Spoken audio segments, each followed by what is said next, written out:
వ్యక్తులందరూ కూడా నేను అన్ని మీటింగ్‌లో చాలా సార్లు మీకు చెప్తూ ఉంటానండి. సో, మనం అసలు వెస్టేజ్‌ని కెరీర్‌గా ఎంచుకుంది ఎందుకు అంటే 10,000 కోసమో, 20,000 కోసం, 30,000 కోసమో, 50,000 కోసమో వెస్టేజ్‌ని కెరీర్‌గా ఎంచుకోవాలా.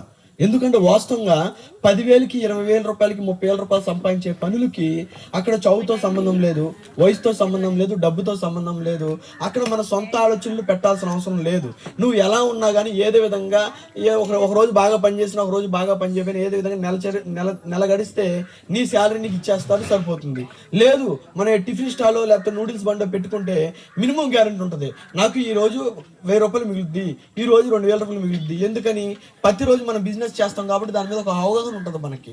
సో అలాగే శాలరీ జాబ్ చేసాం అనుకోండి, ఎవ్రీ మంత్ శాలరీ వస్తుంది కాబట్టి మనం చేసినా చేయకపోయినా ఏదో విధంగా అటు మీద ఇటు కింద మీద పడో ఓ 10,000, 20,000, 30,000 రూపాయలు మనం తెచ్చేసుకుంటాం. అంటే 10,000, 20,000 రూపాయల కేసం అయితే నీ ఆలోచనలతో నువ్వు పని చేయాల్సిన అవసరం లేదు, ఎదుటివాడు ఆలోచనతో పని చేస్తే సరిపోతుంది.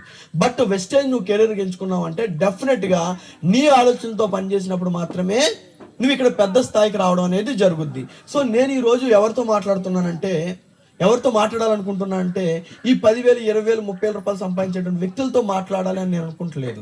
లక్షలు సంపాదించే వ్యక్తులతో మాట్లాడాలనేదే నా ఆలోచన. ఈ లక్షలు సంపాదించే వ్యక్తులతో నేను మాట్లాడాలి అని అనుకున్నప్పుడు మీరు దానికి సంబంధించినటువంటి విషయాలను కూడా యాక్సెప్ట్ చేయాలి. నేను ఇక్కడ నేను మాట్లాడే ప్రతి మాట ఎవరిని ఉద్దేశించి అనేటువంటి మాటలు కాదు, నేను ఒకళ్ళ వ్యక్తిని కించపరిచి చెప్పేటువంటి మాటలు కాదు. ఇవన్నీ మన నెట్వర్క్ మార్కెటింగ్లో జరిగేటువంటి విషయాలను నేను మీకు అర్థమయ్యేలా చెప్తున్నా. బికాజ్ వీఆర్ ఆల్ ఇక్కడ అందరూ కూడా ఆల్మోస్ట్ సిల్వర్ డైరెక్టర్ అబో